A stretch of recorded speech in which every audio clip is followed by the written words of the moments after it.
The story starts as an unnamed assassin stakes out a hotel room from the building opposite it. He spends days waiting, planning, and understanding the area, all in preparation for a seamless hit on his target.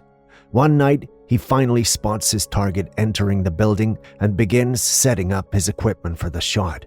As the assassin prepares to take shot, he remembers the one reason he's so effective. He just doesn't give a fuck. However, he struggles to get a lock on the target as he prepares for a steamy night with a woman in leather. As he follows his target's movements, he recites his mantra to himself. Stick to the plan. Trust no one.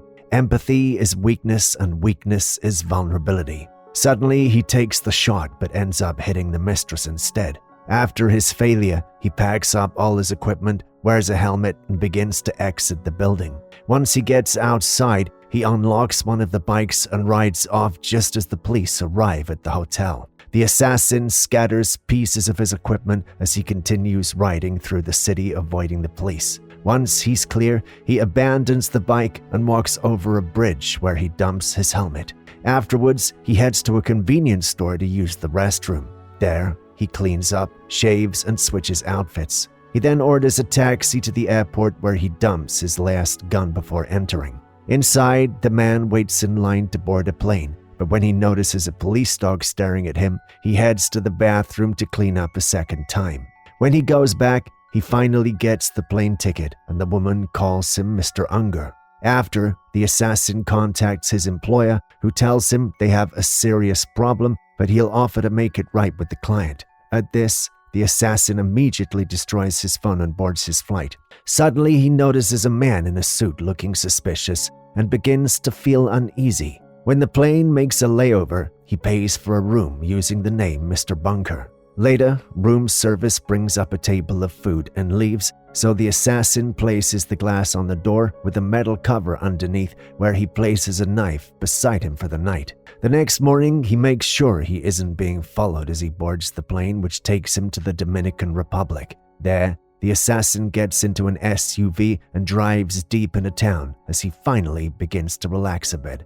Eventually, he reaches the gate of a private property where he notices footprints and tossed cigarettes. He immediately knows something is wrong and grabs his gun as he sprints into the compound. The assassin runs through the side of the house where the footprints lead. Then he stays low as he enters from behind. Inside the house, loud music is blaring, so he turns it off to hear clearly, but no one seems to be home.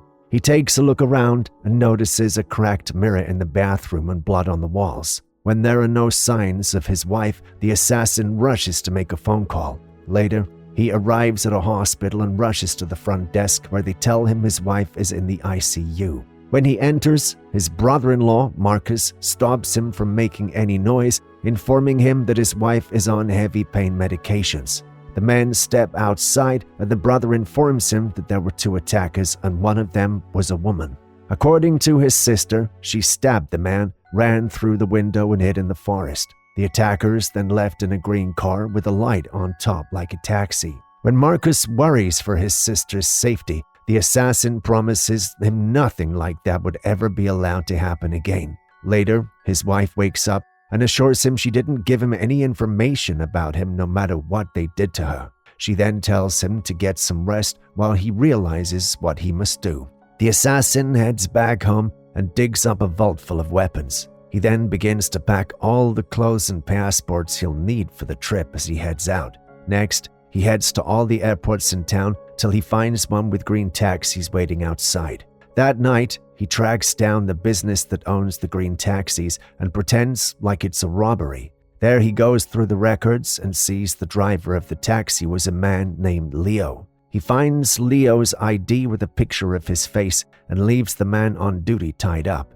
The next day, the assassin waits for Leo to come to work when he tails him to a park where he pays him to get a ride. He then recites his mantra once more. Stick to the plan, trust no one, empathy is weakness and weakness is vulnerability. Afterwards, he pulls a gun on Leo and asks about the fares he picked up 3 days ago. Leo says he picked up a scary man and woman built like a Q-tip, but he swears he did nothing but drive them into some forest where he waited for an hour before they returned, and then he drove them back. The assassin then tells Leo to pull into a secluded area where he blows his brains out and leaves. The next day, he heads to the airport and buys a ticket as Mr. Cunningham and flies to New Orleans. There, he rents a white van and heads to one of his storage units where he grabs a new ID and changes his license plate. Next, he heads to a store to pick up supplies so he can pose as a janitor to get into his boss's building. He infiltrates the building and gets into the secretary, Dolores' office.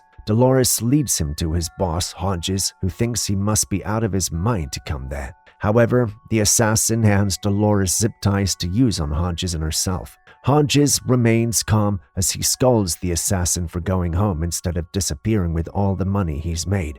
Unfazed, the assassin uses a nail gun on Hodges' laptops to destroy any evidence of their business. After, he shoots Hodges with the nail gun and watches as he drowns in his own blood. As he prepares for cleanup, he returns to his mantra: stick to the plan, trust no one, empathy is weakness, and weakness is vulnerability.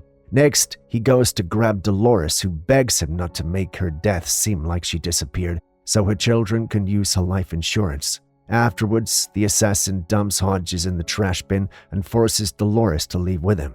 They head to Dolores' home, where the records of the other assassins and clients are kept. After he grabs their details, he snaps Dolores' neck and makes it look like she fell down the stairs. Later, the assassin returns to the storage space and prepares to dismantle Hodges' body so he can scatter it in places that can never be found. After dumping the remains in different spots, he does a deep cleaning of the car and returns it to the rental service. Next, he heads to Florida and drives to the address of the male assassin. After noticing a dog, he heads to a nearby store to get some raw meat, alcohol, and sleeping pills. Then he returns to the neighborhood to keep an eye on his target. That night, when the target is finally left alone, he gets out of his car and approaches the compound. The dog immediately starts going crazy, so he tosses some meat over the fence, which he's been infused with sleeping pills. The assassin then waits a few minutes before entering the compound. He notices the dog asleep near the stairs and creeps into the house to find his target as he begins his usual mantra. However, before he can finish, the man jumps on him and they begin a fight. The house gets trashed in the struggle and the assassin sustains more than a few injuries, but he gets the upper hand when he runs into the bathroom and shoots his target through the door. The loud noise wakes the dog up, and when he finds its owner dead, it chases after the assassin, but he's able to escape in time. After he leaves, he tosses a bottle bomb into the compound to burn the house down. Next, the assassin gets another ticket as Mr. Grant heads to New York to find the female attacker. He then rents a car as Mr. Malone and uses it to stake out the woman's house. That night, he follows the woman to a fancy restaurant where he watches her get a table alone. At this, he heads in and sits across from her, making sure she knows he has a gun. The woman figures out exactly who he is and figures everyone else must be dead by now. She then orders several glasses of alcohol since she knows they will be her last. The woman points out that the assassin must be harboring doubts if he chose to sit across from her and risk her calling for help instead of using a more discreet way to kill her. However, she admits that she herself would never have thought the day of her death would come.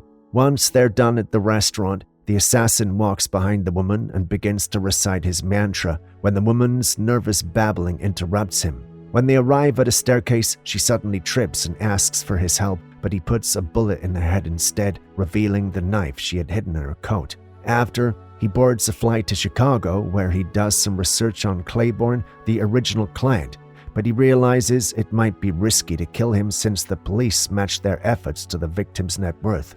Later, the assassin begins stalking out Claiborne's building and manages to sneak in through the garage.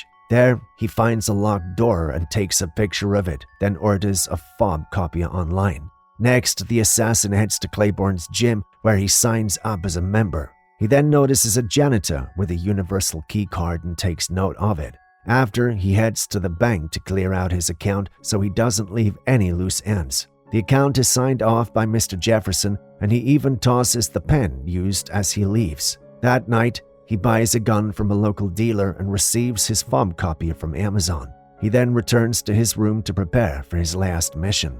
The next day, he returns to the gym and the front desk lady greets him as Mr. Hartley. He then swipes the key card from the janitor and uses it to break into Claiborne's locker, where he steals his access card and copies it. Once he's done, he returns the access card and walks out like nothing ever happened. That night, he sneaks into the building's garage again, but this time he uses his copied access key to get through the locked door. He then heads to the top floor, where he breaks into Claiborne's apartment. When Claiborne spots the gun, he tries to cooperate but tells him he doesn't have any cash on him. The assassin then points out how easy it was to get to him and asks if they have a problem. Claiborne asks who exactly he is, so the assassin slides the paper with the original target's address. Claiborne then realizes who he is and explains that after the hit went wrong, Hodges had offered him the option to wipe his slate clean, so he took it without knowing what he meant. He then insisted he had no issue with the assassin.